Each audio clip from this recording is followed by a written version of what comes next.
নবীজি আদম শফিরও বাবা, নবী আমার কাবারও কাবা। প্রশ্ন, নবী আমার কাবার কাবা কেমনে হইল? নবী আদম শফির বাবা কিভাবে হইল? দেখেন, নবী আমার কাবার কাবা এটা কিভাবে? আমার দয়াল নবী যখন মা আমিনার গর্ভে ছিলেন, মা আমিনা গেলেন কাবা ঘর তোয়াব করবার জন্য। যখন কাবা ঘর তোয়াব করতে গিয়েছেন, কাবা ঘর মা আমিনার দিকে ঝুঁকে পড়েছে। এটা লক্ষ্য করে মা আমিনা মনে মনে অনেক চিন্তিত হয়ে গেল যে আমি মনে হয় কাবা ঘরের সঙ্গে কোনো বেয়াদবি আচরণ করে ফেলেছি, নয়তো আমি এসেছি কাবা ঘর তোয়াব করবার জন্য, কাবা কেন আমার দিকে ঝুঁকে পড়েছে? কান্নাকাটি শুরু করে দিছে। এদিকে কাবা ঘর বলে, মাওলারে আমি কাবা, আমি মা আমিনার দিকে ঝুঁকে পড়েছি, এই জন্য মা আমিনা নিজেকে দোষী সাব্যস্ত করছে। মাওলা, তুমি যদি এই মুহূর্তে আমার মুখের জবান তুমি মানুষের মতো করে দিতে, তাহলে আমি মা আমিনার সঙ্গে দুই একটি কথা বলতাম। সঙ্গে সঙ্গে কাবা ঘরের মুখের জবান খুলে গেল। কাবা ঘর আমার মা আমিনাকে ডাক দিয়ে বলতে লাগলেন, মা আমিনা, আপনি দুঃখিত হবেন না, আপনি চিন্তিত হবেন না, আপনি এসেছেন আপনার কাবা ঘরকে, আপনার কাবাকে তোয়াব করবার জন্য। আমি কাবা ঝুঁকে পড়েছি, এজন্য আমার কাবা আছে আপনার গর্ভে, এজন্য আমি আমার কাবাকে তোয়াব করছি। কাবা ঘর বলে, আপনি এসেছেন আপনার কাবা, আমি কাবাকে তোয়াব করবার জন্য, আর আমার কাবা হযরত মুহাম্মদ সাল্লাল্লাহু আলাইহি ওয়াসাল্লাম তিনি আছেন আপনার গর্ভে, এজন্য আমি আমার কাবাকে তোয়াব করছি। এজন্য নবী আমার কাবারও কাবা।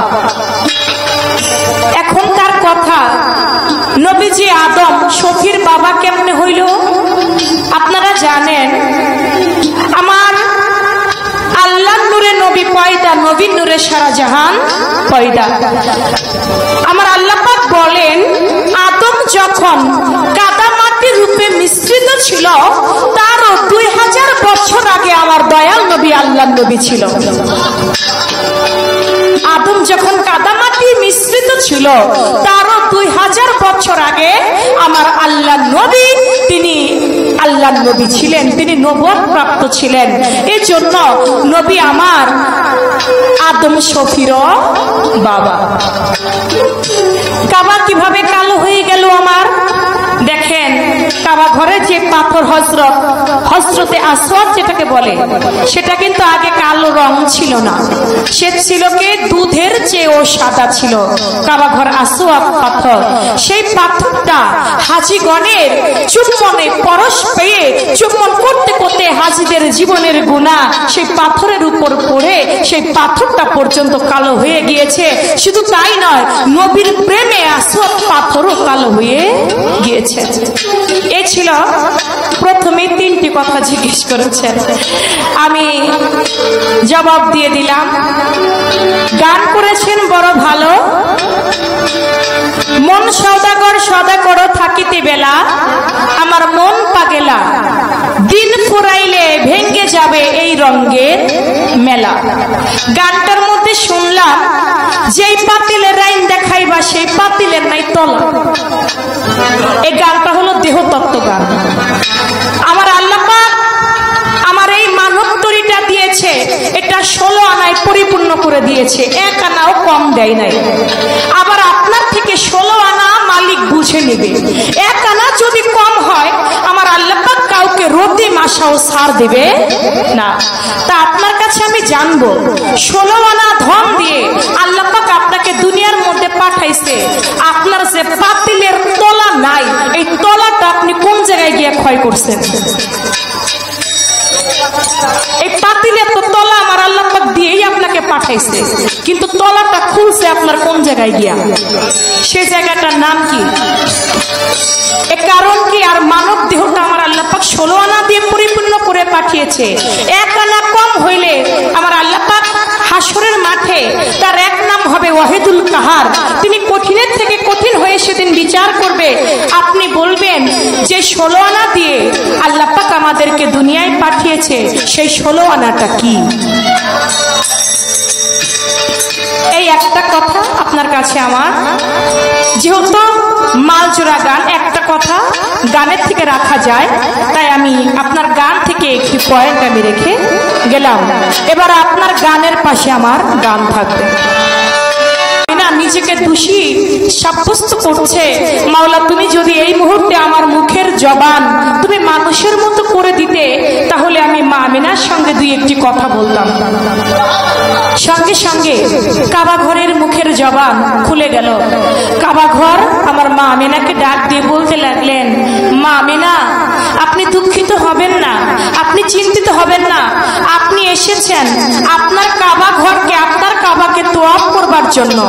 আমি কাবা ঝুঁকে পড়েছি, এজন্য আমার কাবা আছে আপনার গর্ভে, এজন্য আমি আমার কাবাকে তোয়াফ করছি। কাবা ঘর বলে, আপনি এসেছেন আপনার কাবা, আমি কাবাকে তোয়াফ করবার জন্য, আর আমার কাবা হযরত মুহাম্মদ সাল্লাল্লাহু আলাইহি ওয়াসাল্লাম তিনি আছেন আপনার গর্ভে, এজন্য আমি আমার কাবাকে তোয়াফ করছি। এজন্য নবী আমার কাবারও কাবা। এখনকার কথা, নবীজি আদম শফির বাবা কেমনে হইল আপনারা জানেন? আমার আল্লাহ নূরে নবী পয়দা, নবী নূরে সারা জাহান পয়দা। আমার আল্লাহ পাক বলেন, আদম যখন কাদা মাটির রূপে মিশ্রিত ছিল, তারও 2000 বছর আগে আমার দয়াল নবী আল্লাহ নবী ছিল। আদম যখন কাদামাটি মিশ্রিত ছিল, তারও 2000 বছর আগে আমার আল্লাহ নবী তিনি আল্লাহ নবী ছিলেন, তিনি নবুয়ত প্রাপ্ত ছিলেন। এই জন্য নবী আমার আদম শফির বাবা। কাবা কিভাবে কালো হয়ে গেল আমার? দেখেন, কাবা ঘরে যে পাথর হযরতে আসওয়াদ যেটাকে বলে, সেটা কিন্তু আগে কালো রং ছিল না, সে ছিল কি দুধের চেয়েও সাদা ছিল। কাবা ঘর আসওয়াদ পাথর, সেই পাথরটা হাজীগণের চুম্বনে পরশ পেয়ে চুম্বন করতে করতে হাজীদের জীবনের গুনাহ সেই পাথরের উপর পড়ে সেই পাথরটা পর্যন্ত কালো হয়ে গিয়েছে। শুধু তাই নয়, নবীর প্রেমে আসওয়াদ পাথরও কালো হয়ে গিয়েছে। এই ছিল প্রথমে 3টি কথা জিজ্ঞেস করেছেন, আমি জবাব দিয়ে দিলাম। গান করেছেন বড় ভালো, মন সওদাগর সদা করো থাকিতে বেলা, আমার মন পাগেলা দিন ফুরাইলে ভেঙ্গে যাবে এই রঙের মেলা। গানটার মধ্যে শুনলাম, যেই পাতিলের রাইন দেখাইবা সেই পাতিলের নাই তলা। এই গানটা হলো দেহতত্ত্ব গান। আমার আল্লাহ পাক আমার এই মানব তরিটা দিয়েছে, এটা 16 আনায় পরিপূর্ণ করে দিয়েছে, 1 আনাও কম দেয় নাই। আবার আপনার থেকে 16 আনা মালিক বুঝে নেবে। 1 আনা যদি কম হয়, আমার আল্লাহ পাক কাউকে রতি মাসাও ছাড় দেবে না। তা আপনার কাছে আমি জানবো, 16 আনা ধন দিয়ে আল্লাহ পাক আপনাকে দুনিয়ার মধ্যে পাঠাইছে, আপনার যে পাতিলের তলা নাই, এই তলাটা আপনি কোন জায়গায় গিয়ে ক্ষয় করছেন?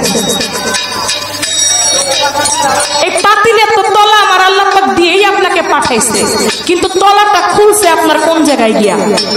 সেই জায়গাটার নাম কি? এ কারণ কি? আর মানব দেহটা আমার আল্লাহ পাক 16 আনা দিয়ে পরিপূর্ণ করে পাঠিয়েছে। 1 আনা কম হইলে আমার আল্লাহ পাক হাসরের মাঠে তার 1 নাম হবে ওয়াহিদুল কাহার। তিনি কঠিনের থেকে কঠিন হয়ে সেদিন বিচার করবে। আপনি বলবেন যে 16 আনা দিয়ে আল্লাহ পাক আমাদেরকে দুনিয়ায় পাঠিয়েছে, সেই 16 আনাটা কি? এই একটা কথা আপনার কাছে আমার, যেহেতু মালজোড়া গান, একটা কথা গানের থেকে রাখা যায়, তাই আমি আপনার গান থেকে একটি পয়েন্ট আমি রেখে গেলাম। এবার আপনার গানের পাশে আমার গান থাকবে।